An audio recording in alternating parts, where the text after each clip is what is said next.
Hello everyone. आज मैं time and work का क्वेश्चन सॉल्व करने जा रहा हूँ जो कि रीजनिंग का पार्ट होता है। क्वेश्चन में दिया है कि working together Asha and Sudha can complete and assign task in 20 days। However, if Asha worked alone and completed half of the work and Sudha takes over the task and complete the second half of the task will completed in 45 days. How long will Asha takes to complete the task if she worked alone? Assume Sudha is more efficient than Asha। 4 option दिए हैं, 1 option सही होगा। तो हम यहाँ assume करेंगे आशा and सुधा। आशा को assume करेंगे कि उसका पर डे वर्क ए है, वर्क पर डे, और सुधा का एज्यूम करेंगे बी, वर्क पर डे। तो क्वेश्चन में दिया है कि working together Asha and Sudha can complete and assign task in 20 days। तो यहाँ पे दोनों लोग मिलकर काम को कर रहे हैं 20 days में, तो हम एक दिन का काम निकाल लेंगे दोनों के लिए। 20 डेज है तो पर डे वर्क हो जाएगा 1/20।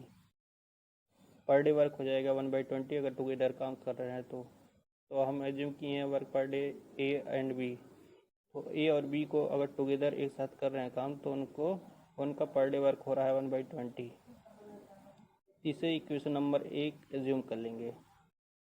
और फिर कह रहा है क्वेश्चन में कि however if Asha word alone, अगर आशा अकेले काम करती है और आधा वर्क कंप्लीट करती है, and Sudha takes over the task, फिर सुधा टास्क उस आधा काम करती है सेकंड हाफ ऑफ टाइम में, और दोनों मिलाकर 45 दिन का समय लेते हैं। तो हम देखेंगे आधा वर्क को हम अज्यूम करेंगे, हाफ वर्क को 1/2, वर्क हाफ है तो 1/2, फुल वर्क को 1, कंप्लीट वर्क को 1 से एज्यूम कर रहे हैं, और आधे वर्क को 1/2 से। तो 1/2 वर्क हो गया, 1/2 डब्ल्यू का मतलब वर्क। अब हम दूसरे पार्ट में देख रहे हैं कि जितना टाइम सुधा और आशा को लग रहा है वो दोनों मिलाकर 45 डेज है। तो हम पहले आशा का जो वर्क पर डे जितना टाइम लगा होगा आधे वर्क को करने में, उसको हम एज्यूम करेंगे। तो हम देख रहे हैं कि जैसे कि आशा को आधा काम करती है तो 1/2 वर्क हो गया, और उसके पर डे का वर्क हम लोग एज्यूम किए हैं ए वर्क पर डे। तो उससे अगर डिवाइड करेंगे तो वर्क कट जाएगा तो डे बचेगा, 1/2 ए डे बचेगा। तो इतना दिन उसको काम करने में लगता है, और सेम इसी तरह से हम सुधा का भी निकाल लेंगे।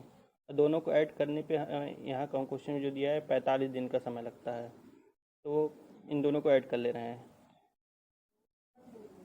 जैसे आशा का 1/2 ए और फिर सुधा का 1/2 एस, दोनों मिलाकर 45 डे लग रहे हैं। यहाँ से देखिए डे में आंसर आ रहा है, इसकी यूनिट डे आ रही है।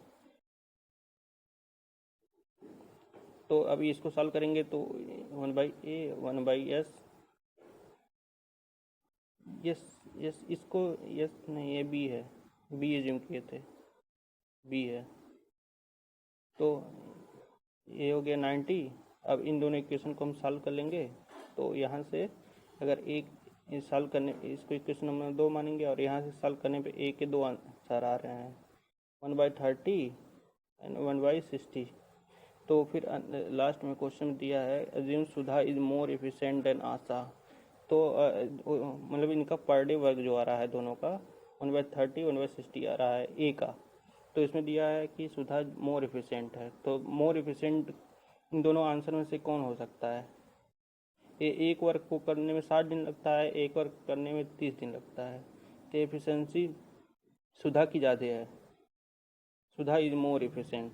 तो उसका आंसर ये होगा सुधा का, क्योंकि इस एक वर्क करने में 30 दिन का समय लग रहा है और एक वर्क को करने में 60 दिन का समय लग रहा है। तो इसलिए आशा का जो वर्क टाइम लगेगा वर्क को करने में 60 डेज का समय लगेगा। Thank you.